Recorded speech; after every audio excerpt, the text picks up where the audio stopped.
Eu preparei uma apresentação, basicamente vou passar por 3 roteiros, vou tratar sobre uma mulher no mercado de trabalho e, nesse especificamente, falar um pouquinho sobre os impactos da pandemia no presente e no futuro das mulheres, falar um pouco sobre trabalho reprodutivo e carga mental e terminar dialogando sobre alguns tipos de violências institucionais aos quais nós somos cotidianamente vítimas ou reprodutores e muitas vezes invisibilizamos e diminuímos essas violências.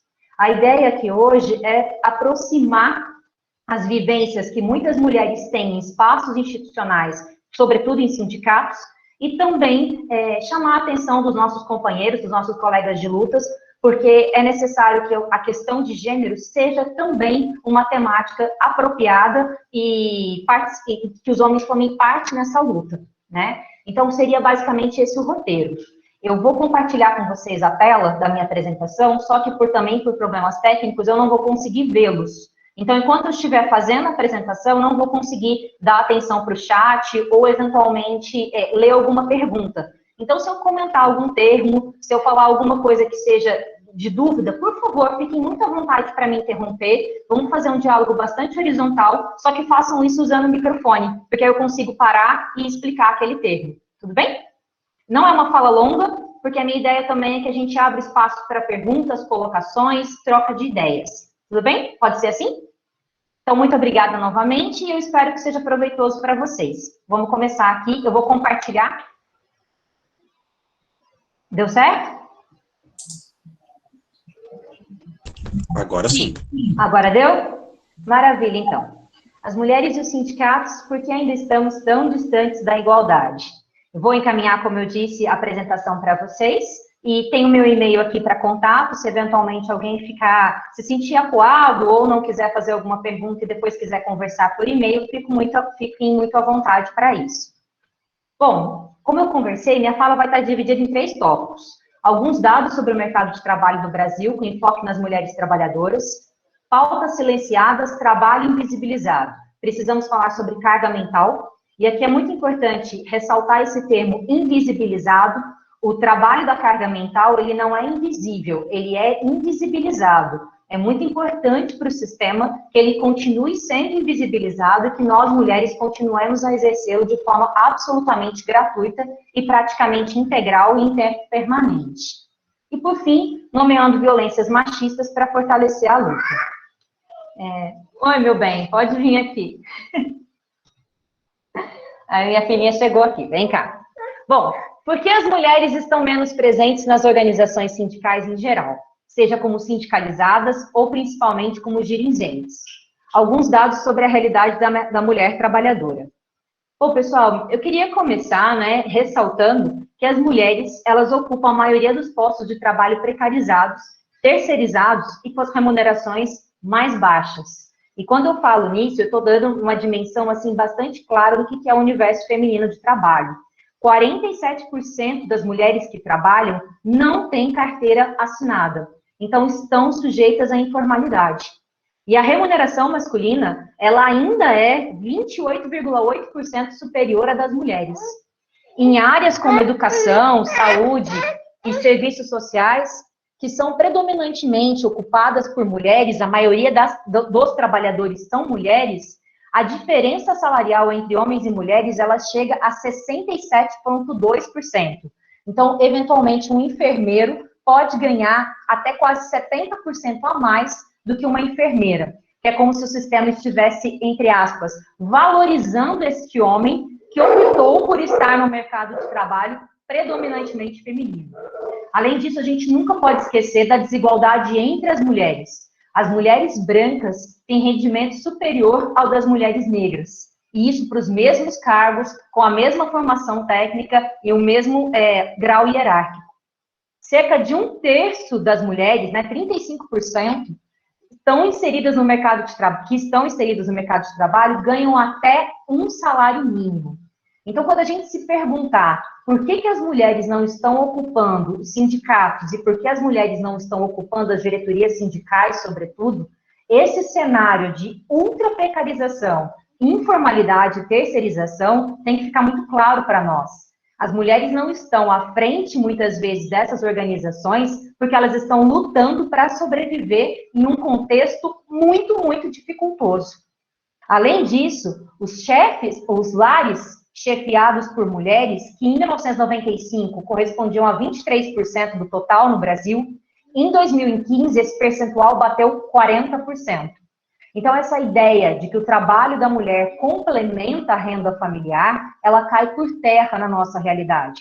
Na verdade, a mulher é arrimo de família em 40% dos lares brasileiros. E aqui a gente nunca pode deixar de lembrar das mães solos, das mães que tiveram seus filhos e os pais escolheram não exercer a paternidade, porque o aborto paterno no Brasil não só existe, como é amplamente tolerado e aceito pela sociedade brasileira.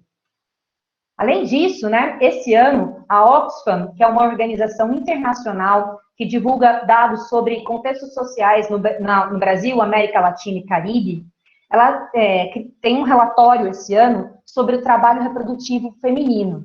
E ela destacou que no mundo, os homens detêm 50% a mais de riqueza do que as mulheres. Além disso, em média, só 18% de todos os ministros de governo e 24% de todos os parlamentares do mundo são mulheres. Então, as mulheres continuam sendo excluídas dos processos decisórios. Elas não estão à frente dos governos, elas não estão participando do planejamento e execução de políticas públicas, o que faz com que muitas vezes as suas pautas e as suas demandas sejam absolutamente invisibilizadas. Isso, a sua geração tem que continuar essa luta, viu? Vai lá com o papai. Bom, continuando. Segundo dados divulgados, né, pelo IBGE em 2019, as mulheres, elas dedicam, em média, 18,5 horas semanais aos afazeres domésticos e o cuidado de pessoas, porque o trabalho de cuidado também permanece praticamente feminino. Então, todo o trabalho de criação de filhos e agora, também no nosso contexto, o trabalho de cuidado com pessoas idosas ou pessoas enfermas, ele é praticamente feminino. A comparação é que os homens trabalham 10,3 horas semanais em atividades, afazeres domésticos. Então, por semana, nós temos uma jornada inteira de trabalho a mais do que os homens. Outra pesquisa divulgada pelo IBGE em 2016 mostrou que atividades simples, como preparar ou servir alimentos, arrumar a mesa e lavar a louça, nós nem estamos falando de outras atividades, como lavagem de roupa, limpeza da casa, fazer feitura de compra, nada disso. Só as refeições, o preparar a comida, colocar a mesa e lavar a louça. Ela é realizada 97,7% por mulheres, contra apenas 58,5% dos homens. E aqui a gente nunca pode deixar de traçar a questão da maternidade, porque ela é um impacto muito grande no âmbito do trabalho. A maternidade ainda é um fator preponderante de expulsão da força de trabalho feminina do mercado de trabalho. A GV São Paulo fez uma pesquisa interessantíssima com mulheres entre 25 e 35 anos que gozaram de licença maternidade entre os anos de 2009 e 2012. E um ano após o término da licença maternidade, elas constataram que 48% delas, ou seja, 50% das mulheres, estavam fora do mercado de trabalho.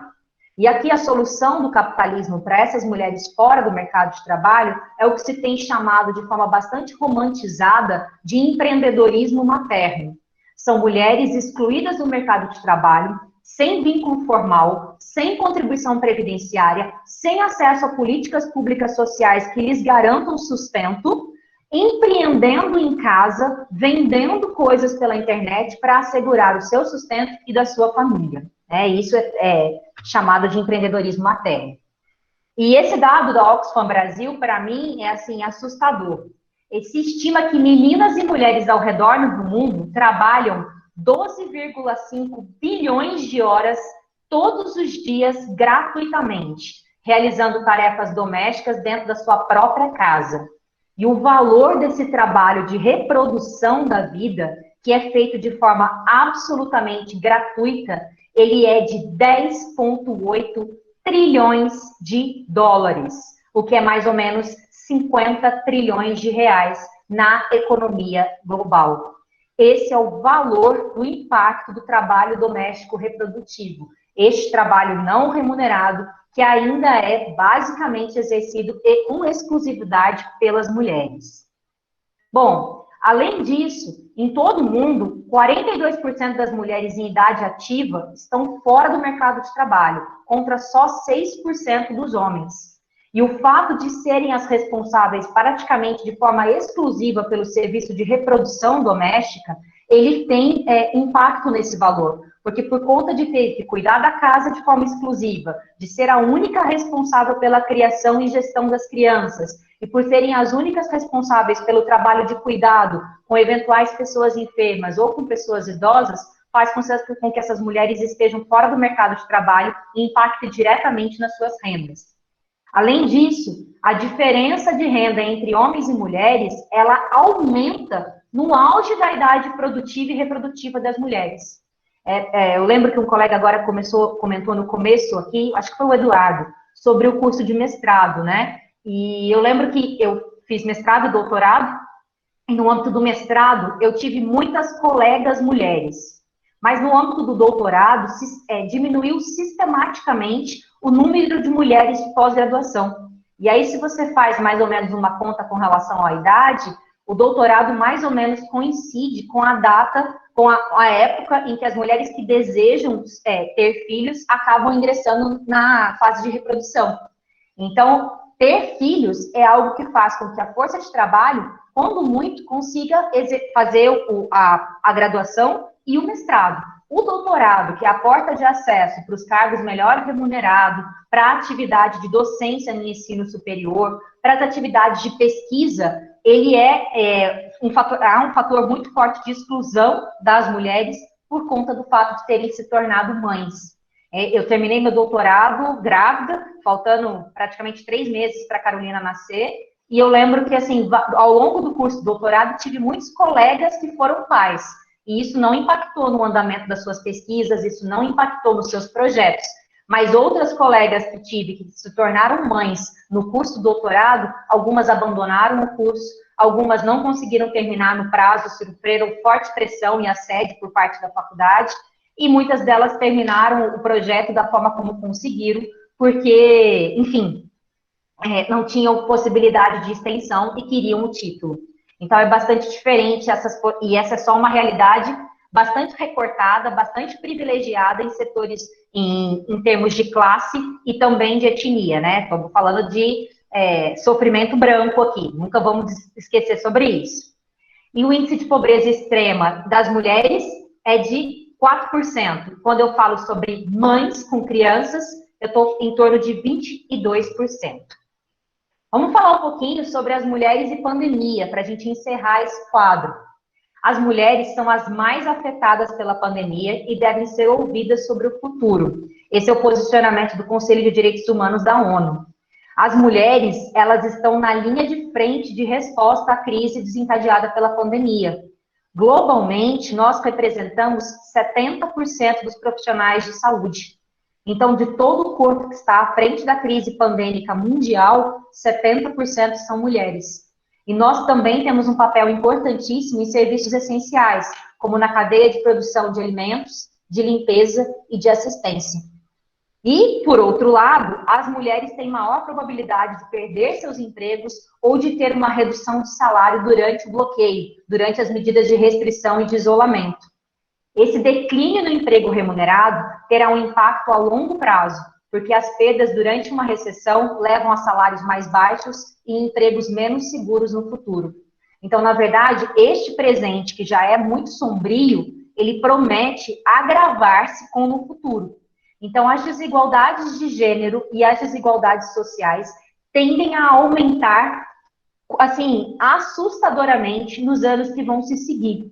Sobretudo aqui no Brasil, em que nós temos uma gestão catastrófica da pandemia, para não utilizar nenhum tipo de outro palavrão, vou me reter a isso, catastrófica. Na verdade, não existe uma gestão da pandemia. O que existe é uma política pública declaradamente de genocídio, e eu costumo brincar que, na verdade, o grupo de risco da pandemia no Brasil, ele é composto por todos os trabalhadores e trabalhadoras.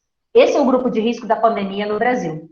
E a sistemática aqui, houve a adoção, né, a CPI tem provado isso de forma bastante clara, apesar do governo, esse é o termo, que houve uma decisão de adoção da estratégia da imunização por rebanho, né, da imunização coletiva, sem as vacinas. E isso sem nenhum tipo de política pública, econômica ou social que lide com as consequências da pandemia. Então, na verdade, as desigualdades de gênero no Brasil, que já são assintosas, elas tendem a aumentar bastante no pós-pandemia. Esse é um problema do futuro e não somente do presente.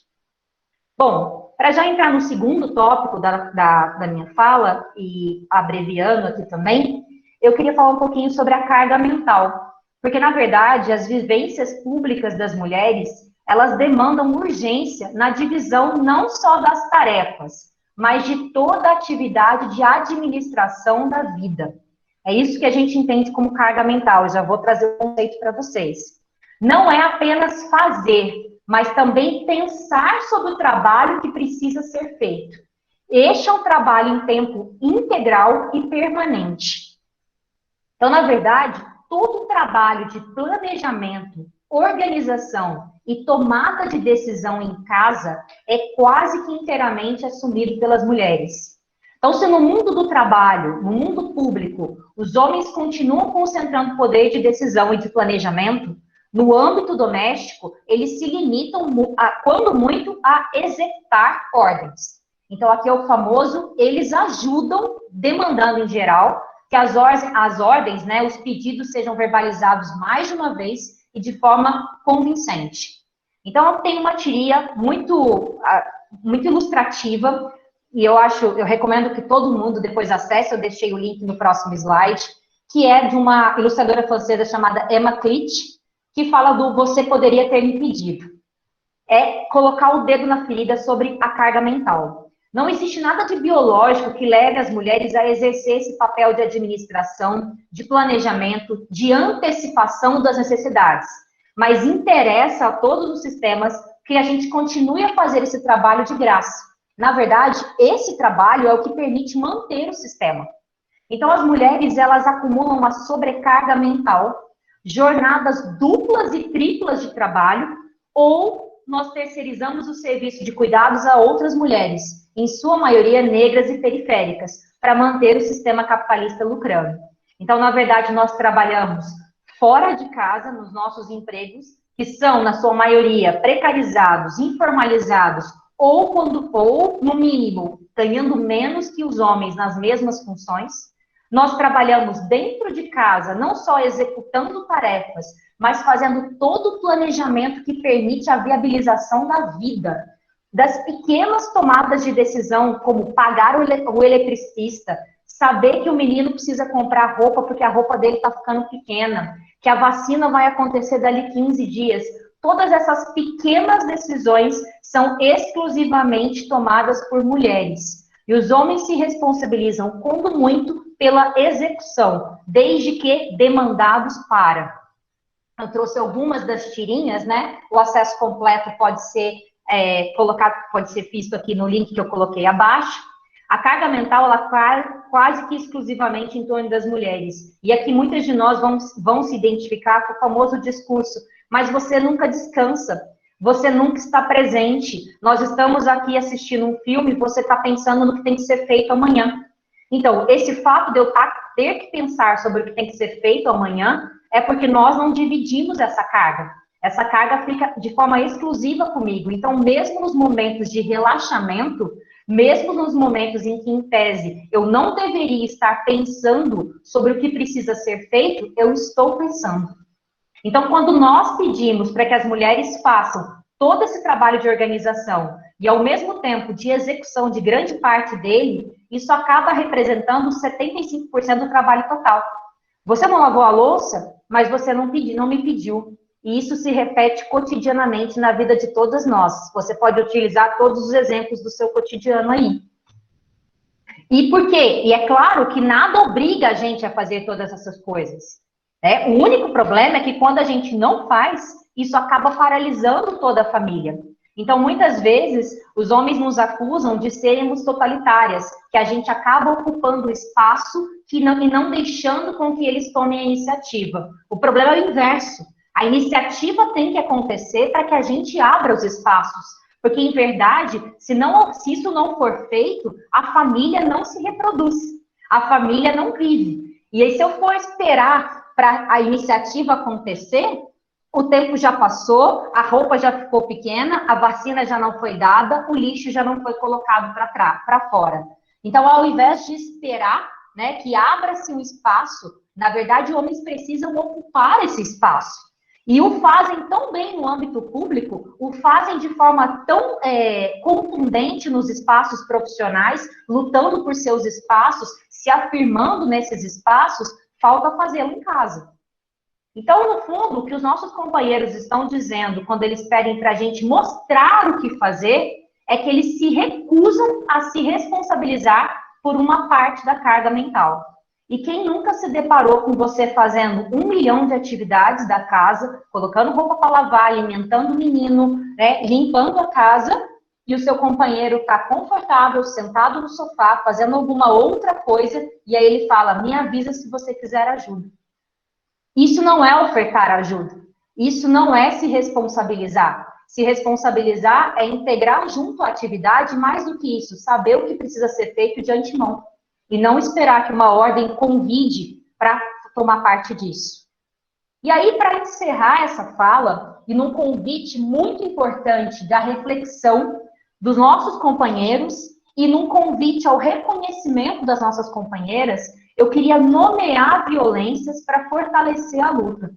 E dizer que as interações entre homens e mulheres em espaços institucionais são permeadas por violências que são todos os dias relativizadas. E aqui, este não é um apontar dedos, este não é uma pessoalização da questão. Isso é da nossa sociabilidade. Sempre que o espaço estiver ocupado por homens e mulheres, esse espaço estará permeado por violências institucionais de homens contra mulheres. Nomear essas práticas é muito importante para que a gente se reconheça e para que os nossos companheiros reconheçam que estão agindo dessa forma. Então, esse é o grande intuito dessa fala final. Então, nomear essas violências nos permite, primeiro, nos reconhecer como vítimas e, assim, podermos nos defender delas e reconhecer que, muitas vezes, aqueles que estão ao nosso lado em lutas dentro dos espaços sindicalizados, que são os nossos companheiros das lutas por melhores condições salariais, muitas vezes são também aos nossos algozes, porque há uma diferença na forma como homens e mulheres são sociabilizados, e há uma diferença na forma como homens e mulheres ocupam os espaços públicos. Então, os nomes são todos em inglês, porque para variar, né, a academia sempre elitiza o conhecimento. E aqui eu faço, inclusive, uma autocrítica e uma crítica sem nenhum problema com relação a isso. A academia, no seu afã de produzir conhecimento, esquece, na verdade, de popularizar o conhecimento. De nada adianta esse conhecimento todo que o feminismo acadêmico produziu se ele não chegar nos principais interessados, que são os homens e mulheres trabalhadoras.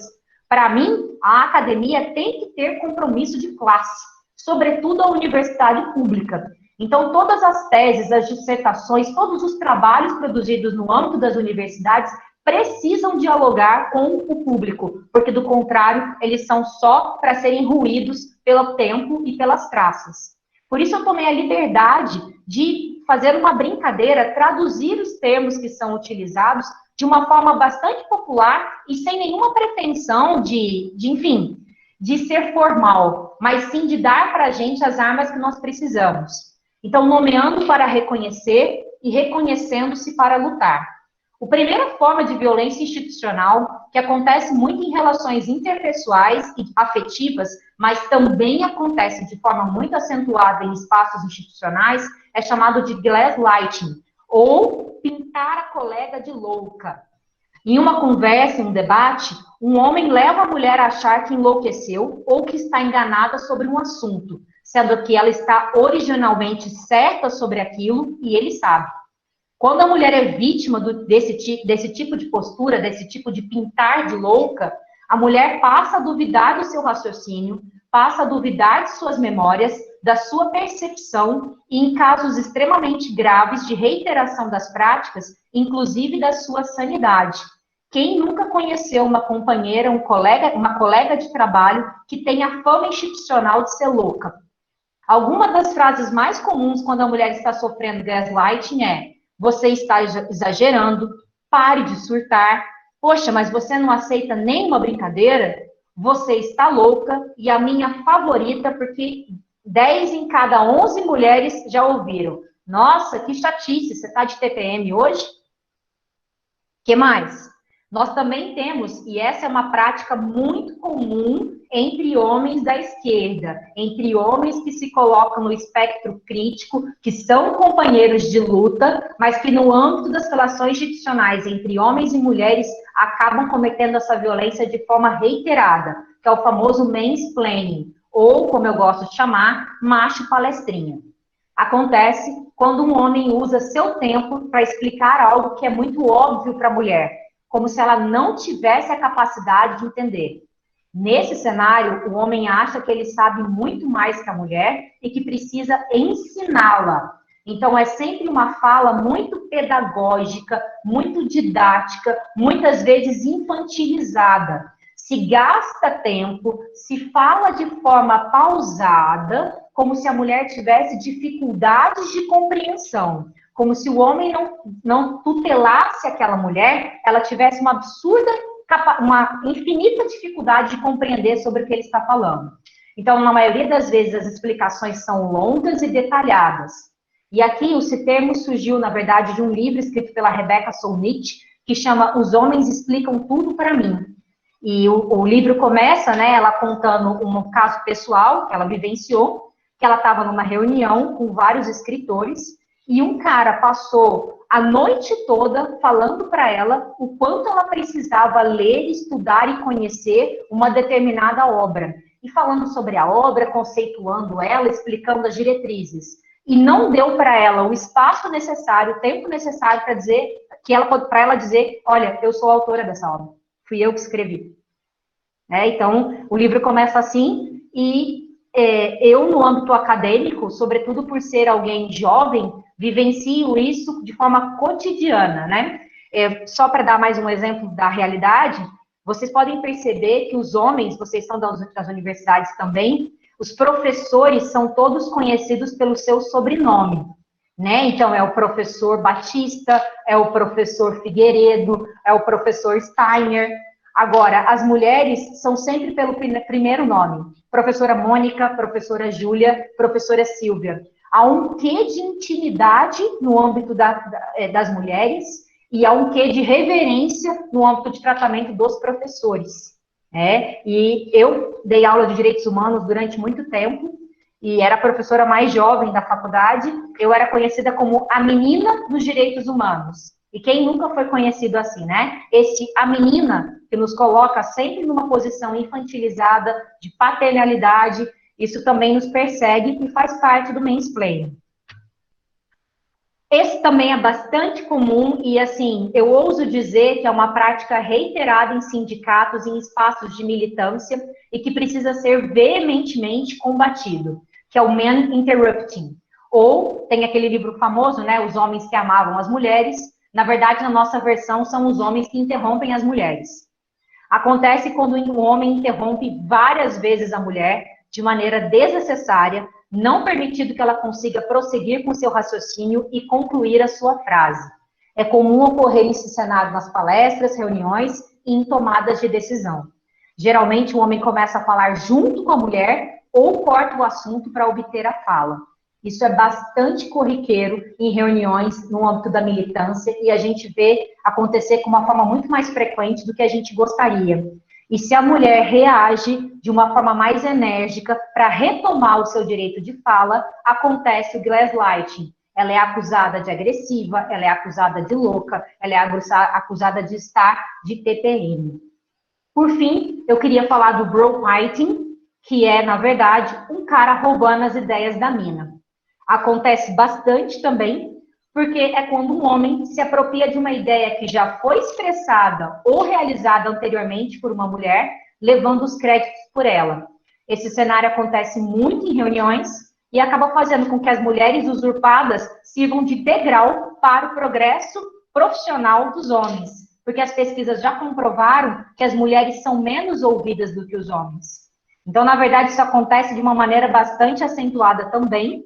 Normalmente a gente está numa reunião, uma mulher fala, muitas vezes de uma maneira inclusive tímida, porque é difícil para as mulheres tomar a fala em reuniões, nós não fomos sociabilizadas para isso, então levantar as mãos e falar ao público é algo que precisa de um treino e precisa ser praticado de forma reiterada por todas nós. Então, se a gente toma essa coragem e fala, nós muitas vezes não somos ouvidas. Então, um exemplo, poxa, a gente poderia chamar a professora Júlia para fazer uma fala sobre mulheres e sindicatos. Muda-se o assunto da reunião, ninguém ouve o que ela falou, passa-se adiante para outras pautas. Mas o colega que estava sentado ao lado ouviu. E aí, ao final da reunião, ele falou, não, gente, mas olha, nesse curso de formação aqui, eu tenho uma ideia. Por que a gente não chama a professora Júlia para fazer uma fala sobre sindicatos e, não sei, talvez mulheres? E aí, neste momento, a ideia é condensada. É claro que isso é só um exemplo, estou brincando aqui com algo que, com certeza, muitas de nós já vivemos, mas para exemplificar uma prática diária. E muitas vezes isso acontece, inclusive, sem intenção do companheiro que o faz.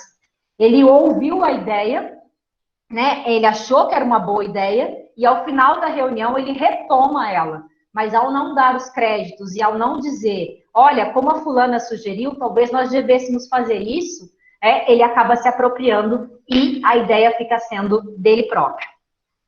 Bom, como eu disse, não queria fazer uma fala longa, quero ouvi-las, quero ouvi-los, quero que a gente possa trocar experiências, trocar debates, eventualmente falar sobre questões aí que são doloridas, mas precisam ser tratadas. E eu queria terminar com 2 frases de grandes mulheres. Toda vez que uma mulher se defende, sem nem perceber que isso é possível, e sem qualquer pretensão, ela defende todas as mulheres. Essa frase é da Maya Angelou, que é roteirista, poetisa, uma das primeiras mulheres negras a estar em Hollywood e a ser reconhecida em Hollywood. E, é claro, a nossa Rosa Vermelha, Rosa Luxemburgo, a mulher que esteve à frente da luta do comunismo, foi assassinada, inclusive, por ser comunista, e quem não se movimenta não sente as correntes que o prendem. Então, se todos estamos aqui hoje debatendo e com todas as nossas dificuldades técnicas, de tempo, com todo o nosso cansaço, com toda a nossa sobrecarga, se nós nos dispusemos a estar aqui durante 1h30 para falar sobre essa realidade, é porque nós sentimos as correntes e nós estamos em movimento. E nós não vamos mais aceitar que essas correntes nos prendam e que essas correntes nos limitem. Se eu não puder dançar, essa revolução não é minha. Então, só haverá liberdade para todos e só haverá um mundo mais justo, igualitário e, com certeza, um mundo onde todos nós queremos viver e queremos que nossos filhos e filhas vivam, se as mulheres tiverem condições de igualdade entre os homens também para lutar por esse mundo.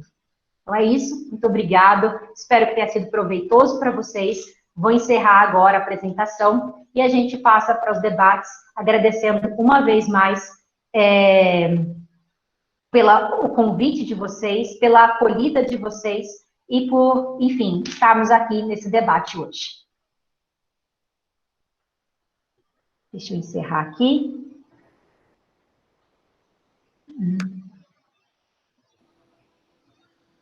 Espera aí que ele está me sabotando. Pronto. Ótima palestra. Eu peço desculpa que caiu a minha internet antes, eu não peguei o início da palestra, daí não conseguia acessar, mas achei muito interessante, desde a parte que eu consegui acompanhar, e eu queria, já aproveitando, fazer uma pergunta, ainda, eu olhei ali no chat, ainda não vi nenhuma pergunta, mas eu queria te perguntar a respeito dessa questão de salário, de mulheres terem salários inferiores. Eu assisti uma outra palestra que disseram que, na verdade, as mulheres buscam por profissões que remuneram menos. Mesmo dentro de uma mesma categoria, por exemplo, medicina, a mulher vai para uma área que ela não é remunerada tanto quanto uma outra área, por exemplo, pediatria e um anestesiologista. Então, eu queria te perguntar sobre isso, o que tu achas, o que tu pensa sobre isso?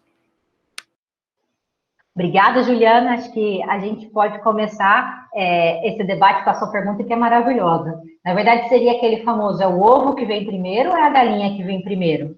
E desde uma perspectiva aqui de totalização, desde um debate que esteja centrado não no indivíduo, mas na sociabilidade e nos marcos de uma teoria crítica aqui, né, e propriamente marxista, porque é a minha referência teórica de mundo, as mulheres não procuram áreas que são menos remuneradas.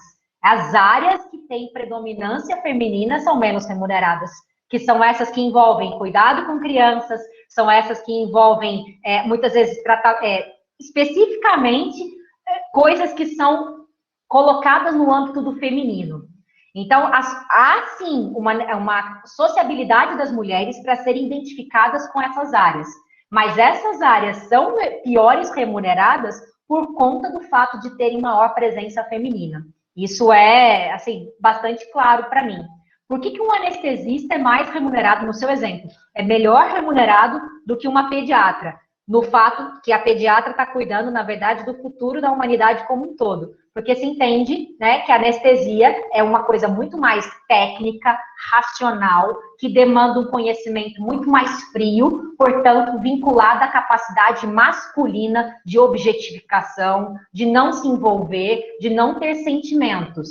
Por outro lado, a pediatria tem uma dinâmica de cuidado, de afeto, estritamente vinculada com as crianças. Portanto, mulheres serão encaminhadas para essa área e ela será pior remunerada. A gente pode ver isso até no âmbito da engenharia, né? Quando as mulheres se atrevem a cursar engenharia, normalmente elas buscam engenharias em que não estão marcadas por esse recorte tão incisivo de classe, como, por exemplo, a engenharia de produção. Esse recorte de gênero, perdão. A engenharia de produção que já tem um misto maior, mas quando elas estão num âmbito predominantemente masculino, por exemplo, a engenharia civil, é assustador a diferença de remuneração e a dificuldade de inserção dessas mulheres no mercado de trabalho. A gente vê isso no meu próprio campo, né? Mulheres que são penalistas são praticamente inexistentes. Mulheres que trabalham com direito criminal não são visibilizadas, porque onde já se viu mulher trabalhar com bandido? Essa é a ideia que rola. Agora, a mulher trabalha com o quê? Com previdenciário, com civil e com família. Família, então, é estritamente feminino. Sempre.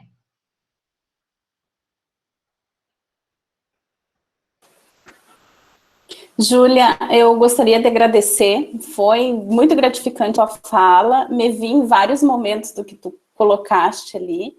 E gostaria, assim, de, mais uma vez, né, pedir desculpa, enfim, de todos esses problemas técnicos, mas quando tu traz a questão da mulher política, né, ocupando esses espaços de sindicato, e tu também trouxe na tua fala da dificuldade que a gente tem de exposição, né, até de fala, de comunicação, porque não nos é da nossa cultura esse movimento, né, de se comunicar, de falar em público, enfim.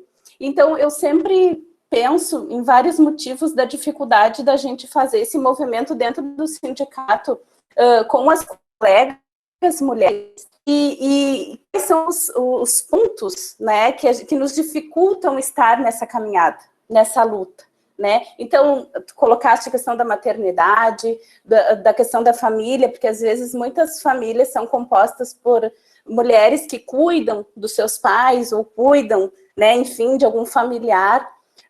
Essa questão da dificuldade de fala, de se posicionar, né? Então, eu gostaria, assim, que tu trouxesse o que tu pensa, o que tu sugere, enfim, para esse movimento, né, ser fortalecido dentro do sindicato, esse movimento feminista, né? Porque eu também vejo que não pode ser só um movimento feminino, né, só por ser mulher, ela tem que, de caso, entender as pautas, né, essa representação e o que tudo isso engloba. Aí eu gostaria que tu falasse um pouquinho, assim, o que tu entende, vê o que, né, para nos orientar, enfim, enquanto sindicalistas, assim. Agradecer também a Cris por ter me dado aquele suporte, né, como tu também trouxe na tua palestra, né, da pessoa estar pronta ali para socorrer a outra, enfim. Então, gostaria que tu colocasse. Imagina, sou eu que agradeço mesmo, é uma satisfação a gente poder falar desses temas e principalmente receber uma acolhida, né? A gente, normalmente, em muitos espaços, a gente, para fazer uma palestra dessa, você começa fazendo essa palestra com várias pessoas no auditório e ao longo, vários homens vão abandonando o barco. O fato disso não ter acontecido aqui já demonstra que há uma intenção e há um compromisso por parte dos companheiros e dos colegas sindicalizados de, pelo menos, refletir e pensar sobre esse posicionamento privilegiado que ocupam dentro da estrutura sindical. Não existe receita pronta, esse é um movimento que deve ser coletivo e identificado a partir das próprias mulheres que compõem a entidade sindical. Mas, assim, das experiências que eu vivo, né, como sindicalizada e como militante, eu acredito que a organização inicial, ela tem que ser de mulheres. Então, o passo inicial precisa ser a formação de um grupo de mulheres dentro de um sindicato, até para que todas as companheiras se sintam fortalecidas. Acho que isso é muito importante. Quando a gente já abre esse espaço de forma coletiva para homens e mulheres, as mulheres que são vítimas, que têm relações mais abusivas, que têm um histórico de opressão de gênero muito forte, se sentem acuadas e não conseguem participar desse espaço. Então, criar um movimento, criar um espaço em que só mulheres iniciam um diálogo sobre quais são as pautas necessárias do sindicato que estão sendo invisibilizadas, o que é necessário para que a condição da mulher, que é mulher, mãe, dona de casa, também possa participar do sindicato, fazer leituras do âmbito feminista e debater esses textos a partir da realidade de cada uma de nós, e não a partir do etéreo, do teórico. Acho que isso é muito importante, criar essa secretaria, entre aspas, feminista, e começar esse movimento de aproximação entre mulheres. Até porque essa defesa não pode ser individual e não pode ser personalíssima. Se alguém sofre uma interrupção de fala no âmbito de uma reunião, todas as mulheres que estão naquele âmbito precisam se sentir compelidas a defender e a retomar a fala daquela que foi interrompida. E isso a gente só consegue a partir da criação de vínculos afetivos entre mulheres e de vínculos de pertencimento mesmo. Então, acho que esse tipo de ligação e de iniciativa precisa começar a acontecer e precisa ser inicialmente composto por mulheres. E aí, é claro, com o andamento dos trabalhos, inclusive com a possibilidade de cursos de formação e de debates para participação e inclusão dos companheiros. E outra, até hoje eu não vi nada que funcionasse no âmbito do sindicato que também não tivesse que agregar os familiares dos sindicatos. O sindicato é uma parte da nossa vida. Não é possível viver o sindicato sem apoio familiar. Então, nenhuma mulher vai conseguir estar na direção de um sindicato, ocupar uma secretaria importante, participar de eventos desse sindicato, se não houver apoio e sustento, rede de apoio, para que a família dela também esteja prenha. Então, uma coisa simples que eu vi uma vez no Sindicato de Empregadas Domésticas e que fez uma diferença gigantesca foi a criação do grupo do WhatsApp de mães que pertenciam ao sindicato. Quando alguém tinha alguma atividade relacionada aos sindicatos, as outras se dividiam no cuidado com as crianças, no cuidado com outras atividades que eram, se questionasse, mas e o companheiro? O companheiro às vezes estava atrapalhando, o companheiro não tinha possibilidade de ficar com os filhos. Então, as mulheres que estavam sindicalizadas se revezavam nisso. Isso já fez uma diferença muito grande para que as mulheres pudessem participar das atividades coletivas, né? E outra, espaços em que crianças não são recebidas, não são espaços em que mães e mulheres estarão. Então, se a criança não pode participar da reunião dos sindicatos, não existe um lugar para a criança estar, a mãe dessa criança não estará no sindicato.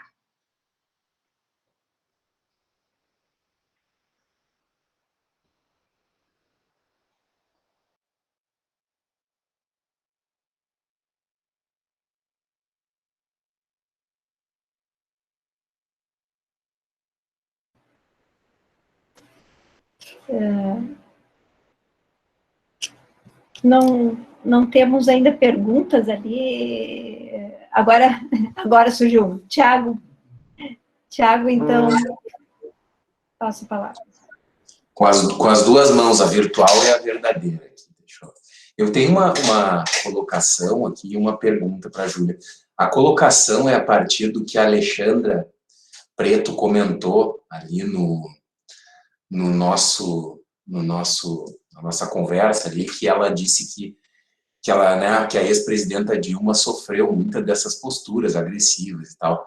E eu me lembrei de um episódio, né, que foi durante a Copa do Mundo, se não me engano, em que, além do trato machista, demonstra a total perversão das nossas elites, né, que chamaram ela de vaca naquele episódio, né, aos gritos, né, e me fez pensar uma coisa, muito disso, né, e muita gente de esquerda também considerava ela uma pessoa, ela como uma pessoa agressiva, né. Engraçado é que isto não parte, digamos assim, de um exagero, como é que eu posso explicar? De um exagero a partir de uma crítica feita a ela. Porque se nós fizéssemos uma comparação de um presidente homem, os defeitos atribuídos a ela seriam qualidades para esse mandante, né, para esse chefe da nação, que era a firmeza, né, a postura e poder de mando. Então, até uma qualidade que é atribuída a um homem pode se perverter numa adjetivação ruim para uma mulher, né? Me lembrei, e eu acho que a questão da Dilma tem um peso muito grande nesse trato. E a outra questão, mas aí fazendo uma pergunta, Júlia, sobre a questão do futuro do trabalho e de tarefas hoje exercidas majoritariamente pelas mulheres, né? Essa automação, né, esta transformação no mundo do trabalho pode redundar numa alteração dos postos, né, na extinção de vários trabalhos e tal. E aí eu estou observando muito a questão, que já trouxe ali algumas vezes, sobre os cuidados, né, de pessoas, né, cuidados com idosos, cuidados com crianças, que hoje são mulheres, que fazem, né, que exercem esse trabalho majoritariamente.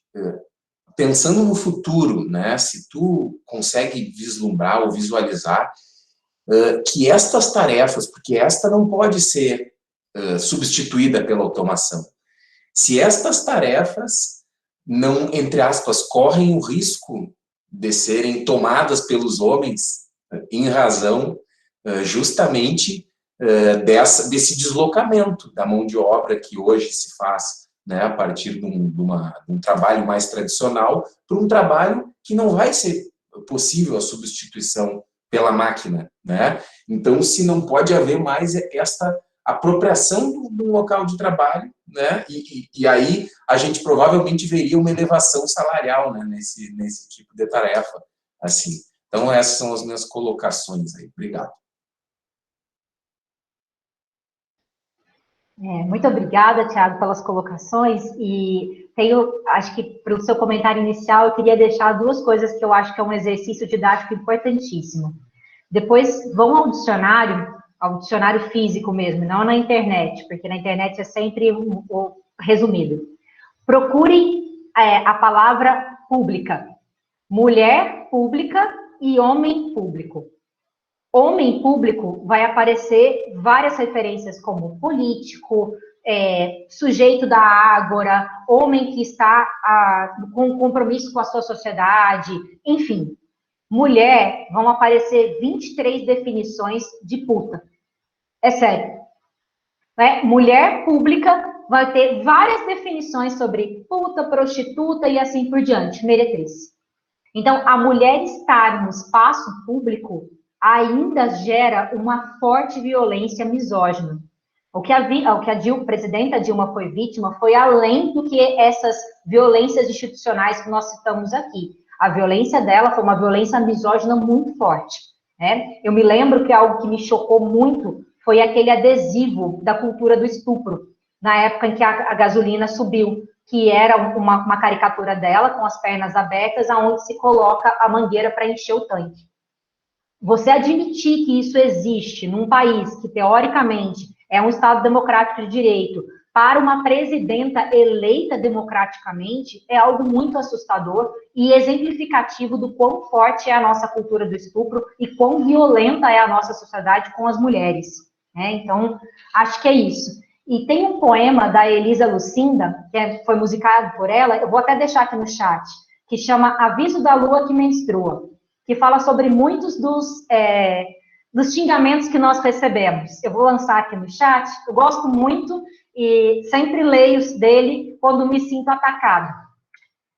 Tá aqui, já até deixei salvo, acho que vocês vão gostar. Eu acho que vocês vão gostar. Deixa eu só ver. Ai, acho que ele foi só uma parte. Bom, depois eu coloco aqui. Bom, era isso que eu queria colocar, eu já coloco o poema daqui a pouco. Principalmente para as companheiras que já sofreram algum tipo de violência, serem chamadas de vaca, de coisas do tipo. Bom, sobre os trabalhos predominantemente femininos. Há uma preocupação, e aqui vou fazer uma análise bem, uma análise sem nenhum compromisso estatístico, mas mais baseada em contextos e em futuro. Falar de futuro para marxista é sempre difícil, porque a gente não faz conjectura do futuro, né, do presente e do passado, mas enfim. Há um problema que o capitalismo tem enfrentado muito grande, que é a questão da reprodução da força de trabalho. Alguns países, como por exemplo o Japão, já enfrentam um declínio muito preocupante na taxa de natalidade. E aqui eu não estou falando de reposição da força de trabalho, estou falando de algo além. No caso do Japão, a população está diminuindo. E isso também está acontecendo em vários países europeus.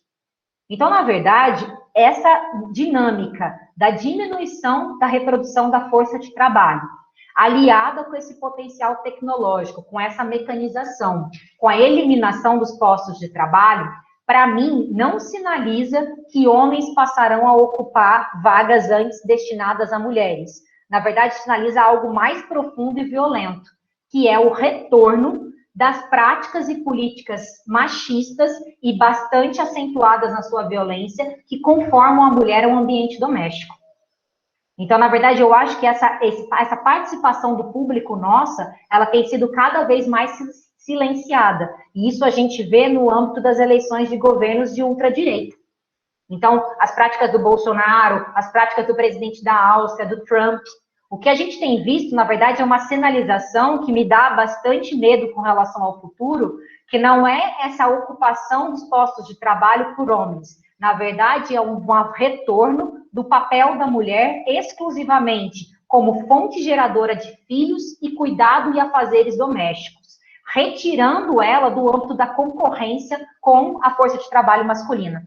Então, para os homens, ficarão os postos de trabalho ultra precarizados, sem nenhum tipo de proteção social e com baixos salários. E como isso inviabiliza a reprodução da família, eu não vou poder contratar empregada doméstica, eu não vou poder contratar serviços externos de lavanderia, esse tipo de coisa que com o fato das mulheres terem ido ao mercado de trabalho foi necessário surgir. Como isso não vai existir, eu vou voltar a mulher ao âmbito do confinamento, e aí vem todos esses discursos, que inclusive no âmbito da maternidade são muito preocupantes, dessa ideia de que a mulher, mãe, precisa delegar um tempo exclusivo para os seus filhos, e toda a responsabilidade sobre a saúde da criança recai sobre a mulher, e assim por diante.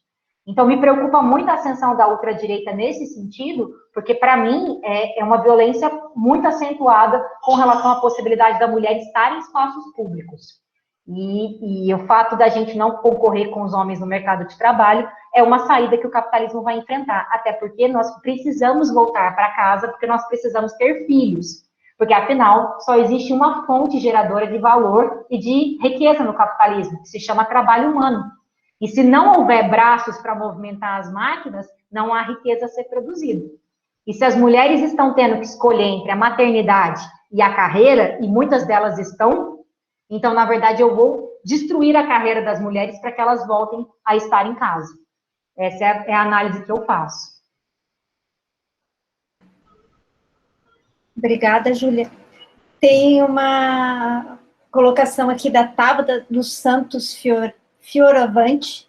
Incrível como tudo que é ligado à mulher é diminutivo. O homem que não tem traços de gênero machão, quando é xingado pelos heterossexuais, é chamado de mulherzinha. Sim.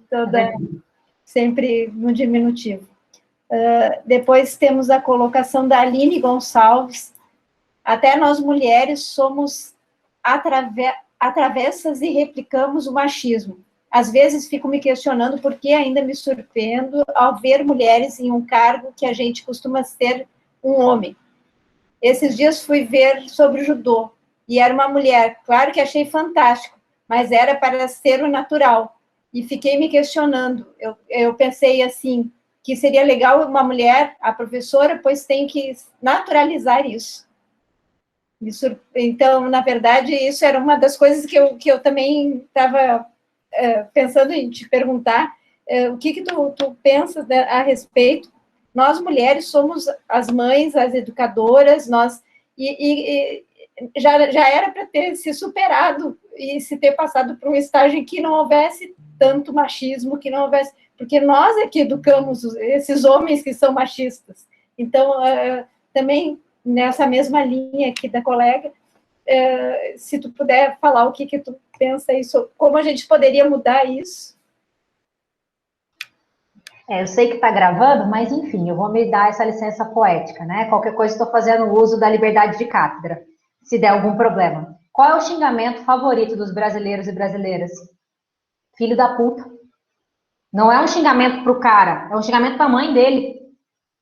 Então, até quando você está xingando alguém, você não está xingando ele, está xingando a mulher por trás dele. É muito doido isso. E a gente replica isso sem se dar conta. E aí, sobre a questão de nós, mulheres, sermos, né, as mães dos machistas.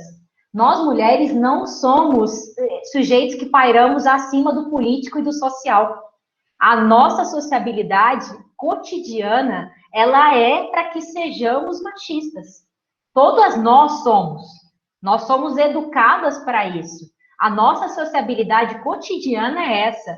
Eu vejo isso agora sendo mãe da Carolina, a dificuldade que é uma coisa simples, que é não comprar, uma coisa idiota, não comprar uma coisa rosa para ela.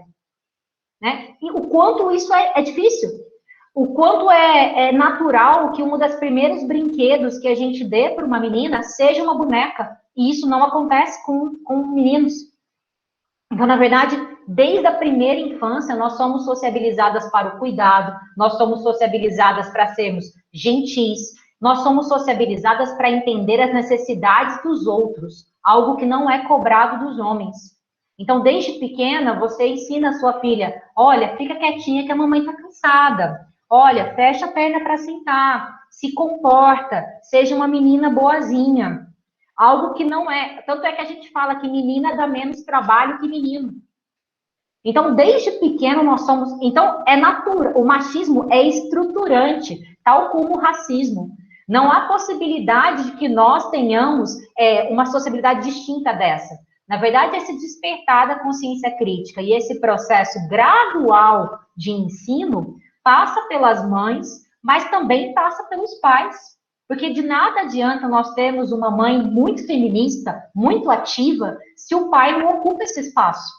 Se o pai também não faz o papel de estar presente, de dividir as tarefas, de se responsabilizar pela carga mental, de estar no papel de pai. Então, ver um exemplo feminino, mas a ausência de um exemplo masculino que seja de solidariedade e que seja de reconhecimento, também auxilia no processo de reprodução do machismo.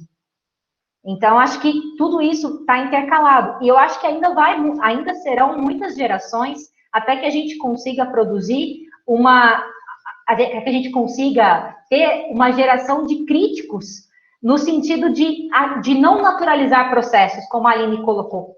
Essa naturalização é a nossa própria vivência. Não é individual. É muito importante que a gente tome consciência e que a gente faça esses processos de forma pessoal. Mas isso é um processo que tem que ser coletivo. Então, o espanto que a Aline teve seria o espanto que qualquer pessoa teria. E, na verdade, o fato da gente ter identificado ele já é um avanço muito significativo. Agora, o que me preocupa no âmbito do feminismo? E aqui eu compartilho com vocês uma angústia, que o feminismo tem sido apropriado pelo capitalismo. E o feminismo é um feminismo liberal. Na verdade, o modelo hoje de sucesso é a CEO que é mulher, é a mulher que, enfim, eu não tenho recorte de classe desse feminismo. Eu não tenho recorte racial desse feminismo. Então, é um empoderamento, é um discurso que serve muito ao consumo, que serve muito às mulheres brancas de classe média. E esse feminismo não vai arranhar as nossas condições de vida e de reprodução.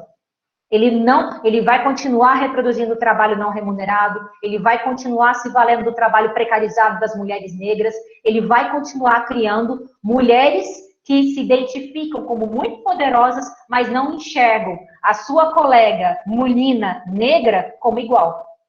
Então, esse feminismo não é um feminismo revolucionário, não é um feminismo que tem potencial de alteração. E o capitalismo, gente, ele é muito inteligente. É só vocês acompanharem as campanhas das grandes marcas.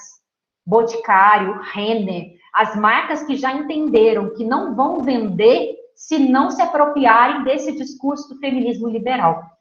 E isso é uma arma muito grande, porque, na verdade, ele não dialoga em nenhum momento com as mudanças que nós queremos efetuar, com as mudanças que realmente são impactantes na nossa vida. E ele conforta e nos faz sentir melhor no âmbito individual, mas coletivamente a gente continua reproduzindo todas as estruturas necessárias ao capitalismo e ao machismo. Acho que seriam essas minhas percepções sobre o que você colocou. Muito obrigada. A Aline está agradecendo também. Importantes reflexões, Maria Cristina. Tem muitos elogios à tua palestra aqui no chat. Juliana, posso perguntar aqui? Eu Sim. não sei se desculpa. Então, eu queria agradecer, né, a Júlia pela palestra, assim, foi excelente, né? A gente se identificou com certeza, né, em muitas das tuas falas. E aí eu queria retomar um pouco aquilo que a Grace trouxe também, né? Quando tu traz, assim, né? Porque a gente vive isso, tanto dentro da academia, quanto no sindicato, quanto na nossa vida, né? Dos homens se apropriarem das nossas ideias, das nossas... dos machos palestrinhas, e que a maioria deles são nossos companheiros de luta, como tu trouxe, né? Eles estão lá lutando com a gente por reposição salarial, por direitos, mas eles também acabam nos atacando de certa forma, né? E aí, além de fazer esse fortalecimento de rede, né, de proteção às mulheres, de empoderar outras mulheres e de nos colocar nesses espaços, eu queria saber, assim, a tua opinião em relação a como a gente deve fazer essa prática com os homens. Se tu acreditas que a gente deve fazer esse trabalho educativo e pedagógico com os nossos companheiros de sindicato, de luta, se tu acha que a gente deve chamar os caras e dizer, olha, meu, tu tá fazendo isso, porque muitos deles não aceitam e não se reconhecem enquanto macho palestrinha, enquanto se apropriar das nossas ideias, né? Então, eu queria saber qual é a tua percepção por isso, porque eu sei que tem muitos movimentos feministas que não acreditam nisso, né? Outros, sim, a gente está trabalhando essa ideia agora, mas tem mulheres que são contra isso, né? Que a gente não tem que fazer esse papel pedagógico com os homens. Cris, acho que a sua pergunta é a mais difícil de ser respondida. E aqui eu vou responder não como militante feminista, não como teórica, eu vou responder como Júlia. O que realmente eu, enquanto na minha prática diária, acredito. Eu acho que não é possível que a gente tenha avanços se não houver a combinação de movimentos de resistência com movimentos pedagógicos.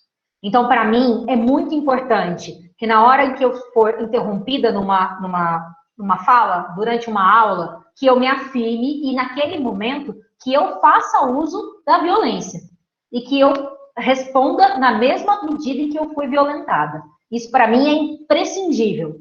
Mas eu acredito, sim, que se não houver esse debate didático, esse convite ao diálogo nas nossas bases sindicais, a gente não vai avançar. Eu acho que esse feminismo que pode se valer da perspectiva de que não é nosso papel ser didático com os homens, é um feminismo que tem certo privilégio de classe.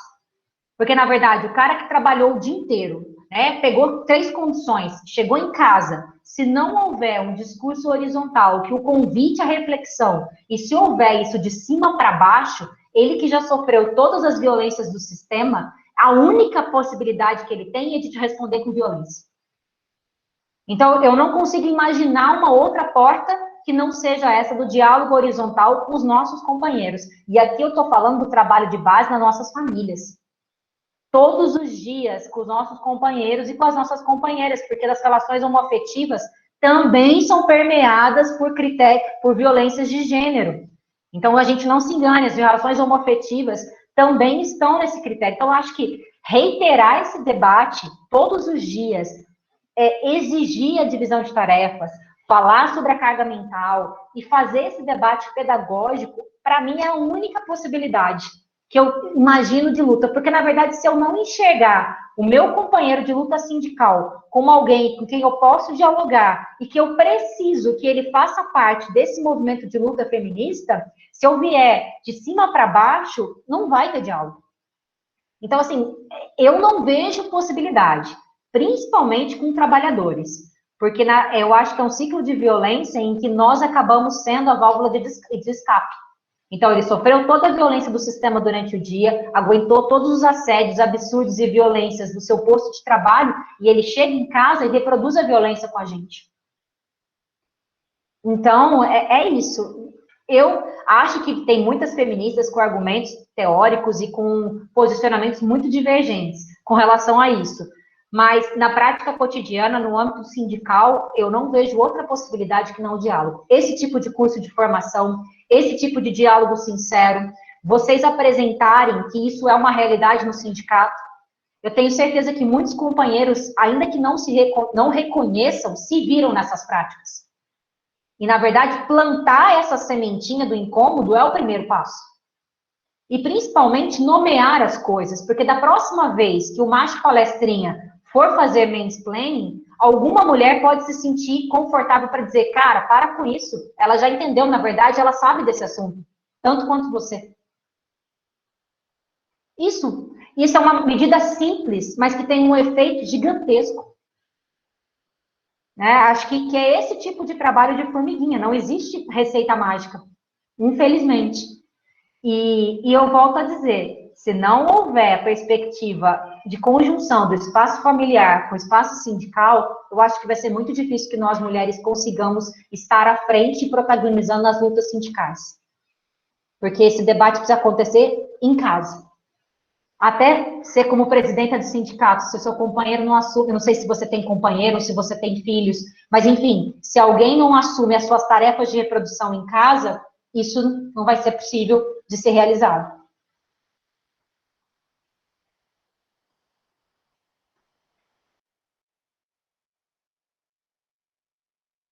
Não, muito obrigada, Júlia. Eu concordo contigo, eu penso isso também, né? Eu acho que é necessário ainda esse trabalho, que a gente precisa, né, trabalhar a nossa base e os nossos companheiros, assim, de luta.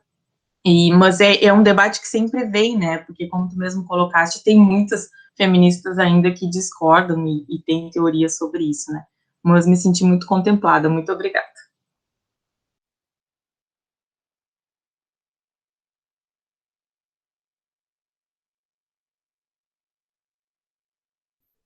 Eu tenho uma pergunta, não sei se eu posso falar. Pode, fala. Não sei se a gente já está estourando o horário. Mas, enfim, primeiro agradecer, Júlia, maravilhosa a tua fala. É incrível como tu conseguiu sintetizar um monte de coisas, assim, que parece que a fala foi direcionada para a minha vida, e eu tenho certeza que várias das mulheres que estão aqui presentes sentiram a mesma coisa. Mas, enfim, eu queria ouvir um pouquinho mais de um exercício de futurologia de novo. Que é, enfim, para mim parece que a pandemia, ela escancarou uma realidade que já estava meio insustentável, assim. E daí eu fico pensando que parece que a gente está num momento de contradição, que ao mesmo tempo que as mulheres estão à frente do combate à pandemia, justamente por exercerem esses trabalhos mais relacionados ao cuidado, também foram as mais atingidas pela precarização do trabalho, enfim. Então, eu queria saber o que tu acha, assim, que vem daqui para frente, como é que essa crise vai ser resolvida, se ela vai ser resolvida. Eu acho que tu já falou um pouquinho sobre o capitalismo se reinventando e se apropriando dessas pautas, né? Mas eu queria saber o que tu acha, assim, que vem daqui para frente, eleições daqui a pouco também, enfim, queria te ouvir um pouquinho sobre isso. Bom, eu lamento dizer, sou a portadora das más notícias, mas a minha perspectiva não é nem um pouco animadora. Na verdade, eu acho que as soluções que o capitalismo engendrou para a pandemia irão permanecer. Então, muitas das pessoas não retornarão ao seu local de trabalho, continuarão trabalhando em home office, porque se descobriu que isso é uma economia de dinheiro, de tempo gigantesca, e além disso, há uma possibilidade de aumento da produtividade, como a gente estava conversando antes do início da gravação. Não existe mais diferença entre o trabalho e a vida. As mensagens chegam a qualquer hora do dia, as demandas chegam a qualquer hora da noite, e a nossa produtividade tem sido 24 horas por dia, 7 dias por semana. E o capital já reconheceu isso. Então, eu tenho visto, por exemplo, sinais muito claros disso no âmbito da justiça. O TJ está pleiteando implementar o trabalho em home office, TJ de São Paulo, de forma definitiva. Esvaziar os prédios públicos. E isso é muito importante para nós que estamos no âmbito da luta sindical, porque se não tem local de trabalho e se não tem convívio no trabalho, não tem possibilidade de sindicalização, não tem apelo à luta sindical. As pessoas estão cada vez mais isoladas e mais individualizadas e mais cercadas de todos os lados. E eu acho também que o capitalismo, algumas coisas que para nós mulheres, eram barreiras muito importantes, por exemplo, essa questão do ensino em casa. Para nós era muito marcante a não aprovação desse tipo de lei, porque nós sabíamos que a responsável direto pela dinâmica de ensino seriam as mulheres, que toda a carga de alfabetização, de cuidado com a escolarização das famílias, iria recair sobre as mulheres. E essa dinâmica agora também acredito que não terá volta. Como as plataformas já estão utilizadas, uma grande parte do ensino vai ser remoto. Não só nas universidades, como esse movimento já vinha acontecendo. E muitos professores já vinham sinalizando isso, e muitos sindicatos já vinham apontando a sobrecarga de trabalho. Mas agora também no ensino fundamental, no ensino médio. Então, várias das saídas que foram criadas para esse momento são muito interessantes, porque aumentam a produtividade do trabalho em níveis assustadores e fazem com que o capital esteja muito à vontade para cada vez mais isolar o trabalhador e a trabalhadora e individualizar os problemas. Então, para mim, o momento pós-pandemia promete ser um momento de muito desgaste. E me preocupa muito as eleições, porque, na verdade, nós estamos à beira do período eleitoral e estamos aqui, nessa tela, que dificulta enormemente o diálogo crítico. A gente tem as máquinas de WhatsApp, nós temos os robôs, e nós já vimos o efeito catastrófico que isso gera. Isso não é uma brincadeira. Nós temos 33% da população fechado com Bolsonaro até a morte. No caos que nós estamos vivendo, as pessoas estão reiteradamente recebendo esse tipo de mensagem e continuando compactuada nesse tipo de seita maluca. E aí, como é que você faz o contraponto se não existe um encontro para o diálogo? Aqueles documentários, inclusive aquele documentário que está na Netflix, sobre as redes sociais, mostram como que os algoritmos fazem com que a gente veja sempre as mesmas coisas, que vai criando uma bolha cada vez maior, e a nossa percepção de realidade é absolutamente deslocada da realidade real. Vocês já viram esse documentário da Netflix? Estou fazendo aqui o merchan, mas é porque vale muito a pena.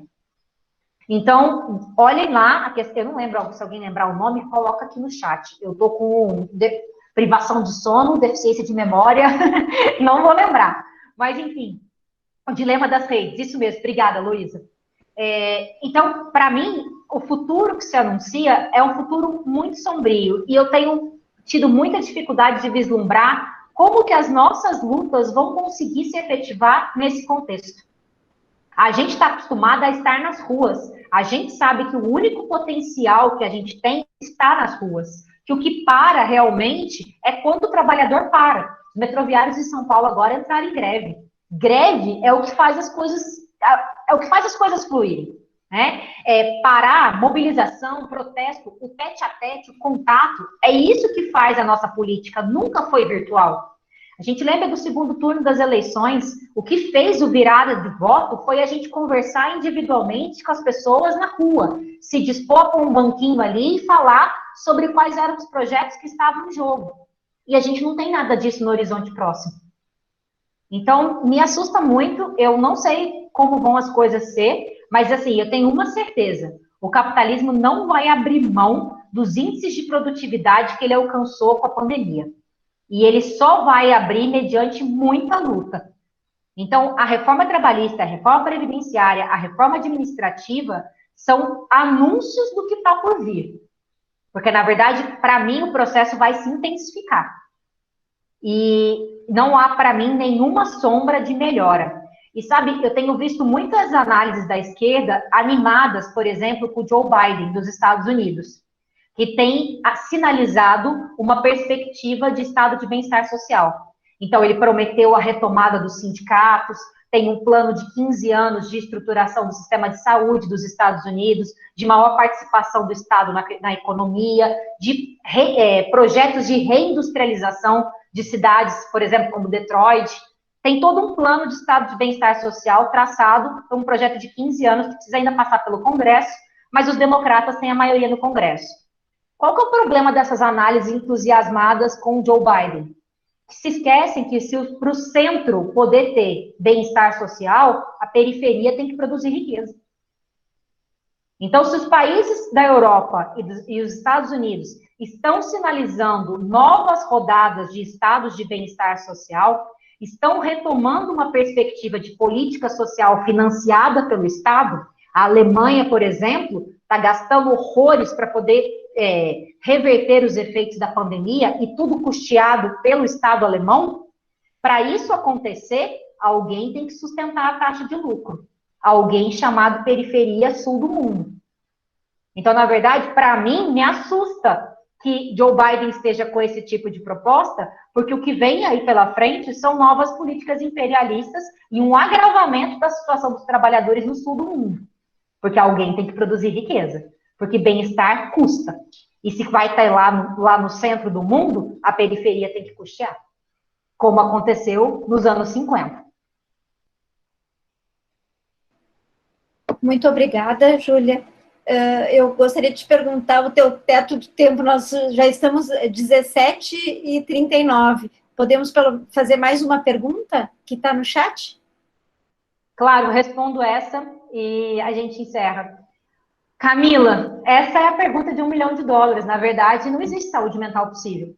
E, na verdade, assim, vou ser muito franca. Para mim, essa debate sobre a saúde mental é mais uma forma de culpabilização das mulheres e de gerar em nós a responsabilidade pela nossa saúde. Não existe saúde mental no capitalismo. Ponto. É isso. Essa ideia de autocuidado, de que você tem que ser responsável por você, que primeiro você tem que pôr a máscara de oxigênio em você, porque senão você não vai dar conta dos seus filhos. Gente, isso não existe. Isso é individualizar as questões, isso é trazer para o indivíduo a responsabilidade sobre algo que é coletivo. Quem está bem nesse negócio é porque não entendeu ou que está doido. Não tem outra possibilidade. Quem está good vibes, energia boa, estou olhando o lado bom das coisas, meu filho, você não entendeu nada. Né? Na verdade, quem está bem é porque tem privilégio de classe e porque está se valendo do trabalho de outras pessoas e arriscando a vida de outras pessoas para conseguir estar bem. Nós que somos os idiotas que estamos em casa, guardando isolamento, nos preocupando com os 4.000 mortes diários, não é possível ter saúde mental nesse contexto. Não é possível. Então, a gente faz o que é possível. Sempre lembrando que a gente vai ter que contar para os nossos filhos e as nossas filhas o que aconteceu, o que passou aqui. E a gente tem que ser honesto para dizer, sou humana, não dou conta. Então, para mim, toda essa história de autocuidado e de saúde mental é mais uma forma de dizer, se você não está bem, é porque você não sabe se cuidar. É porque você não conseguiu encontrar estratégias adequadas. É porque você está errado. E isso agrava o sofrimento. Então, para mim, é muito claro. Não existe saúde mental no capitalismo, sobretudo na pandemia. O que a gente tem que fazer é se valer minimamente dos nossos afetos, nos permitir o direito de descanso. Nós, mulheres, temos direito de descansar. Isso é um direito nosso. A gente tem que se permitir isso. Tem que estar no nosso cronograma de atuação. A partir de tantas horas, eu não vou cumprir nenhuma outra tarefa, seja do trabalho, seja da casa. Porque não é possível a vida 24 horas por dia, 7 dias por semana.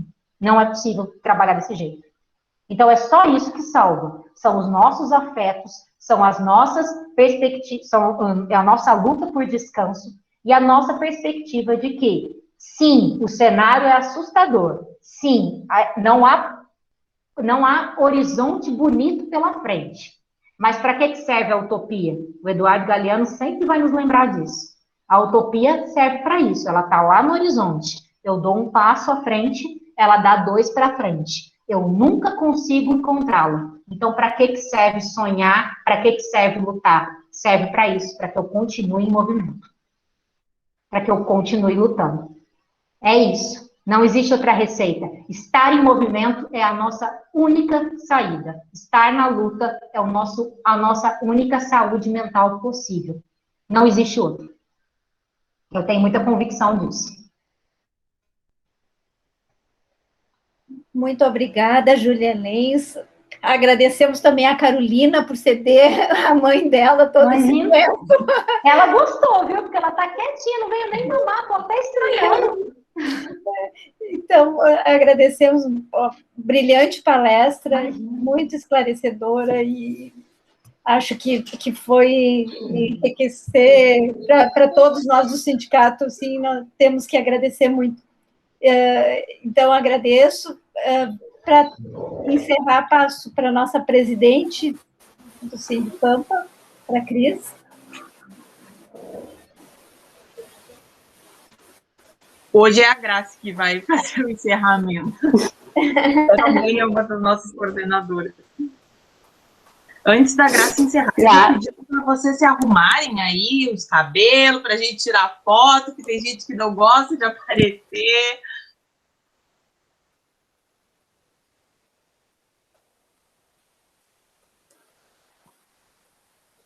Gente, conseguiu tirar, Cris?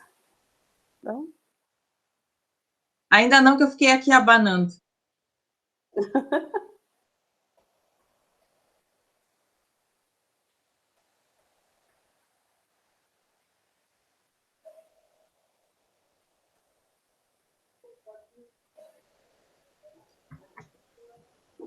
Deu.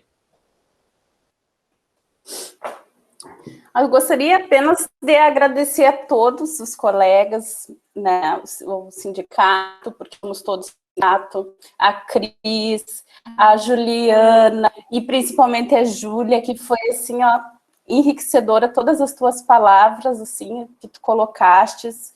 O Tiago antes comentou, vocês, olha, vão ter que ver ela falar, eu digo, Tiago, tu tinha razão, foi maravilhosa. E tenham só a agradecer a todos, enfim, a paciência de terem ficado até aqui conosco, né? E convidar, né, também para a próxima quarta-feira, dia 26, nós vamos ter um encontro com o Gibran Jordan, um outro convidado, né, para nosso curso, com a palestra Jornada de Trabalho e Home Office, do Serviço Público Federal.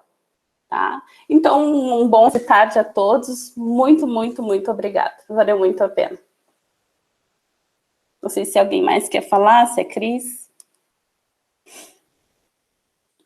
Só agradecer, Júlia, muito obrigada, foi excelente, assim, ó, a gente vai te chamar com certeza outras vezes, o Thiago tinha razão, porque eu falei, nossa, Thiago, a gente está adorando, e ele disse, tu vai te surpreender, então, agora, porque essa vai ser a melhor de todas, e com certeza, assim, foi excelente, muito, muito obrigada. Dá um beijinho na Carolina por nós.